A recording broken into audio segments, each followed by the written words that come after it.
Present here. It's me, Anushka, from BSc second year mathematics, and I am here to explain the topic stable and unstable equilibrium. So all you can see the notes. हम सबसे पहले शुरुआत करते हैं तीन conditions से. Conditions क्या हैं? अगर बॉडी इक्विलिब्रियम में होती है और उस बॉडी में ज़रा सा भी फोर्स लगता है and the body gets displaced from its position of equilibrium, तो डिस्प्लेस होने के बाद उस बॉडी की तीन कंडीशंस होती हैं.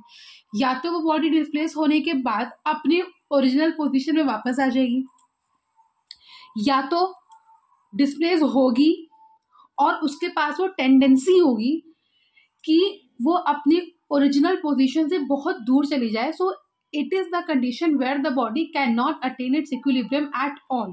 तो वो कंडीशन है अनस्टेबल इक्विलिब्रियम. पहली कंडीशन न्यूट्रल, जिसमें बॉडी पे कोई फर्क नहीं पड़ेगा डिस्प्लेस होने के बाद. दूसरी है स्टेबल कंडीशन, जिसमें बॉडी डिस्प्लेस तो होगी पर वो अपनी कंडीशन में, पहले वाली स्टेबल कंडीशन में, इक्विलिब्रियम कंडीशन में वापस आ जाएगी. But that is the condition where the body does not have any chance to come back to its original position. अब हमारे पास एक बहुत इंपॉर्टेंट टेस्ट है स्टेबिलिटी का. इसे हमें स्टेट भी करना होता है and then we have to proof it as well. Statement क्या है? अगर हमारी बॉडी इक्विलिब्रियम में होती है तो बॉडी में बहुत सारे फोर्सेस काम करते हैं, राइट? अच्छा, अगर बॉडी इक्विलिब्रियम में है तो दो कंडीशंस होंगी.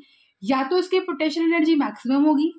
अगर पोटेंशियल एनर्जी मैक्सिमम होगी तो हमारी बॉडी अनस्टेबल होगी, और अगर उसकी पोटेंशियल एनर्जी मिनिमम होगी तो इक्विलिब्रियम स्टेबल होगा. तो अब हमें इसे प्रूफ करना है. तो हम इसे प्रूफ कैसे करेंगे? देखिए, तो अब हम इसको प्रूफ करना शुरू करते हैं. अच्छा, जब हमारी बॉडी मूवमेंट में होती है या हमारी बॉडी कहीं भी हो तो बॉडी में दो फोर्सेस काम करते हैं. एक होता है काइनेटिक और एक होता है पोटेंशियल एनर्जी. इसको हम मिला के मैकेनिकल एनर्जी बोलते हैं. ये हमको पता है, we have read it already. So let's get started. सबसे पहले हमें पता है कंजर्वेशन के हिसाब से कि कंजर्वेशन ऑफ एनर्जी क्या होता है कि energy can neither be created not be destroyed. मतलब एनर्जी को आप ना ही तो क्रिएट कर सकते हैं और ना ही उसे बना सकते हैं. Energy can only be transform from one form to another. अगर काइनेटिक एनर्जी कहीं पे इंक्रीज हो रही है तो potential energy at a point decrease होगी, राइट? तो हम इसी बेसिस पर तीन लॉ हमारे कंडीशंस पढ़ने वाले हैं. सबसे पहली कंडीशन देखो, मैंने स्टार्टिंग में बोला था कि बॉडी को कुछ फोर्स देख के डिस्प्लेस किया जाता है. If body is slightly displaced from the position of maximum potential energy, यानी कि इस कंडीशन में पोटेंशियल एनर्जी तो मैक्सिमम होगी बट काइनेटिक एनर्जी क्या होगी? मिनिमम होगी. और अगर बॉडी को डिस्प्लेसमेंट मिलता है, ज़रा सा भी फोर्स मिलता है और बॉडी ज़रा सा भी डिस्टेंस ट्रैवल करेगी, तो इट्स वेरी ऑब्वियस थिंग कि ट्रैवल करने के बाद उसकी काइनेटिक एनर्जी क्या हो जाएगी?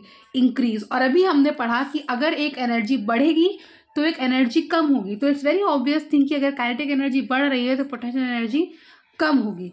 तो बॉडी जो है फिर अपने पोजीशन ऑफ इक्विलिब्रियम से आगे बढ़ जाएगी. तो ये कंडीशन है अनस्टेबल. क्यों?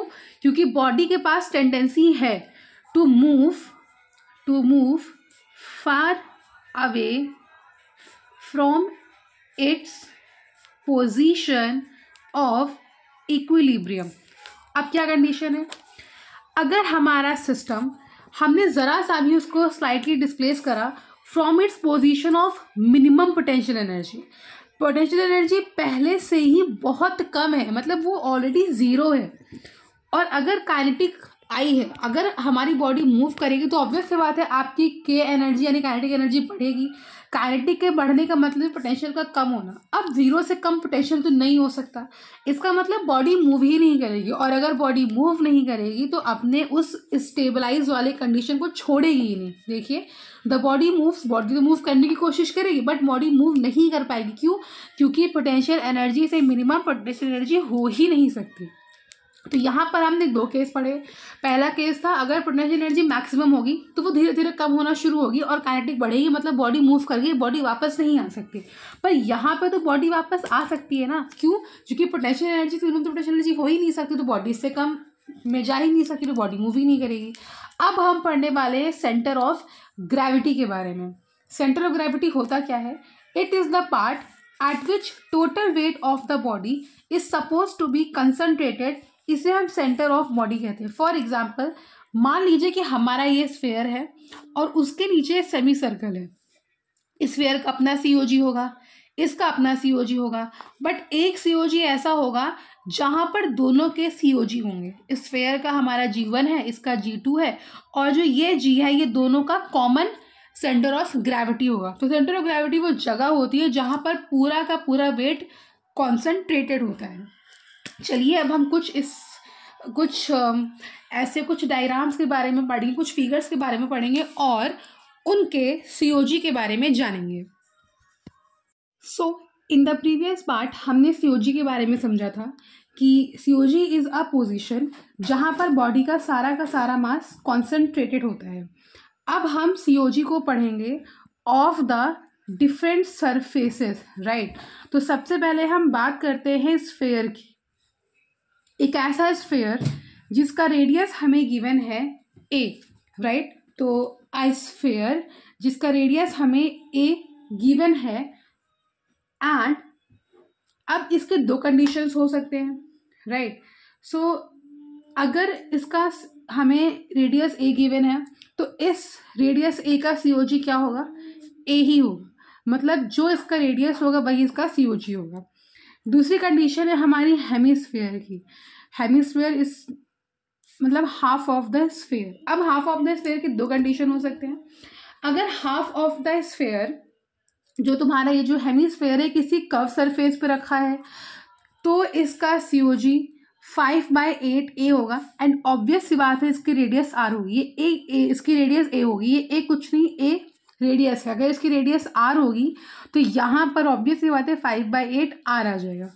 अब हेमिस्फेयर की एक और कंडीशन होती है, अगर हेमिस्फेयर किसी फ्लैट सरफेस पे रखा हुआ है, यहाँ पे कर्व पे रखा हुआ है, यहाँ पे फ्लैट पे रखा हुआ है, तो जब फ्लैट पे रखा होगा तो इसका सीओजी 3/8 होगा, जहाँ पर a इसकी रेडियस है। अब हमारे पास तीसरा फिगर आता है सीओजी ऑफ अ कोन, जो कि जिसकी हाइट हमें h दी हुई है, हमारा कोन है, ठीक, और इसकी हाइट कितनी है, h दी हुई है, ठीक है। तो इसका सीओजी कहाँ होगा, इसकी हाइट से h/4 इसका सीओजी होगा, मतलब इसका सीओजी होगा h/4। जो इसकी हाइट होगी उसका 1/4 इसका सीओजी होगा। अब हम बात करते हैं थर्ड हमारे फिगर की, सॉरी फोर्थ फिगर की। हमारा फोर्थ फिगर एक क्यूब है। क्यूब इज एनीथिंग जिसके सारे साइड्स क्या होते हैं, सिमिलर होते हैं। तो ये हमारा एक क्यूब है और इस क्यूब की साइड हमने लेट कर ली है a। तो जब ऐसी कुछ कंडीशन होती है तो इसका जो सीओजी होता है वो like COG of a cube whose edge side is a, जैसा कि आप यहाँ पर फिगर में भी देख सकते हैं, ठीक है। तो इस केस में जो उसकी एच साइज a होती है, उस केस में जो उसका सीओजी होता है वो होता है डिस्टेंस a/2। जैसे हम यहाँ पे इसको 2D में समझ लेते हैं, 2D में इसका यहाँ पर इसका सीओजी होगा। So this is all about the video. हमने सबसे पहले पढ़ा कि स्टेबल अनस्टेबल क्या होता है, फिर हमने एक लॉ पढ़ा, क्या था, कंजर्वेशन ऑफ एनर्जी से रिलेटेड हमने एक लॉ पढ़ा। उसके बाद हमने सीओजी पढ़ा and then we saw the different COGs of the different spheres. Thank you so much for watching the video.